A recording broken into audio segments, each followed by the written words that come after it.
Kasaragod life പദ്ധതിയിൽ ഉൾപ്പെടുത്തി നിർമ്മിച്ച ഫ്ളാറ്റുകൾ കാടുകയറി നശിക്കുന്നു. ചെമ്മനാട് പഞ്ചായത്തിലെ ചട്ടഞ്ചാൽ ബണ്ടിച്ചാലിലാണ് 90% നിർമ്മാണം പൂർത്തിയായിട്ടും 44 ഫ്ളാറ്റുകൾ തുറന്നു നൽകാൻ സാധിക്കാത്തത്. നിർമ്മാണ സാമഗ്രികളുടെ വില ഉയർന്നിട്ടും കരാർ കമ്പനിക്ക് ആവശ്യമായ തുക സർക്കാർ അനുവദിക്കാത്തതാണ് പ്രതിസന്ധിക്ക് കാരണം. നിർമ്മാണം നിലച്ചതോടെ നിർധനരും നിരാശ്രയരുമായ നിരവധി കുടുംബങ്ങളുടെ പ്രതീക്ഷകളും തുരുമ്പെടുക്കുകയാണ്. സാധാരണക്കാരന്റെ പ്രതീക്ഷയും ആശ്വാസവുമാണ് ലൈഫ് പദ്ധതി. പക്ഷേ ഇതിന്റെ നിർമ്മാണത്തിലെ കെടുകാര്യസ്ഥതകൾ നിരവധിയാണ്. കാസർഗോഡ് ചെമ്മനാട് പഞ്ചായത്തിലെ ചട്ടഞ്ചാലിലെ ഈ ഫ്ളാറ്റ് സമുച്ചയം തന്നെ ഉദാഹരണം.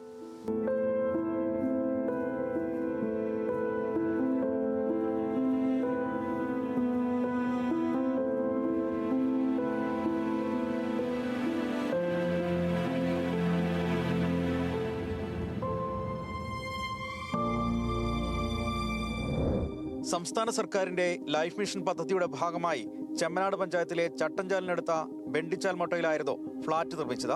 ഹൈദരാബാദ് ആസ്ഥാനമായ സ്വകാര്യ കമ്പനിയാണ് 6.50 കോടി രൂപ ചെലവഴിച്ച ഫ്ളാറ്റ് സമുച്ചയം ഒരുക്കിയത്.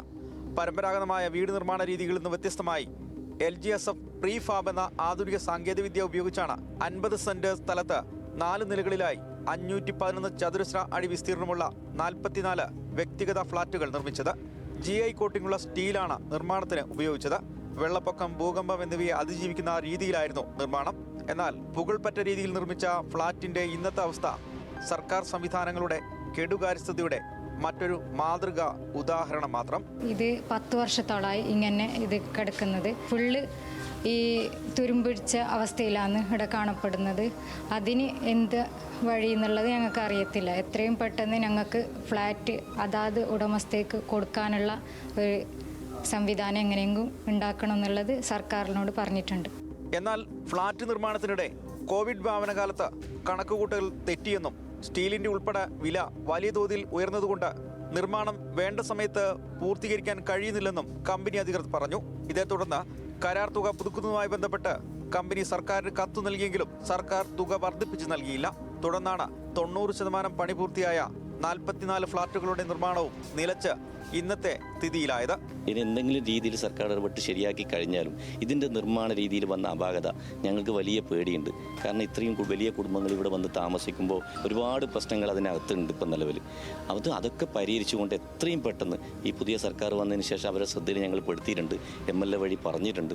പക്ഷേ ഞങ്ങൾ ആ പ്രതീക്ഷയിൽ വീണ്ടും ഞങ്ങൾ കാത്തിരിക്കുകയാണ് ഇപ്പോഴും. സ്വന്തമായി ഭൂമിയില്ലാത്ത ഭവനരഹിതർ, വാസയോഗ്യമല്ലാത്ത വീടുള്ളവർ, തീരദേശ മേഖലയിലോ തോട്ടം മേഖലയിലോ പുറമ്പോക്കിലോ താൽക്കാലിക വീടുള്ളവർ, ഭൂമിയുള്ള ഭവനരഹിതർ എന്നിവരാണ് ഈ പദ്ധതിയുടെ പ്രധാന ഗുണഭോക്താക്കളായിരുന്നത്.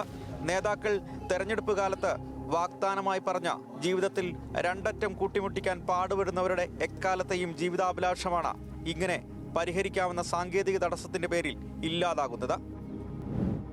സാധാരണക്കാരായ 44 മനുഷ്യരുടെ ജീവിത സ്വപ്നമാണ് എനിക്ക് പുറകിൽ കാട് പിടിച്ചും തുരുമ്പെടുത്തും നശിക്കുന്നത്.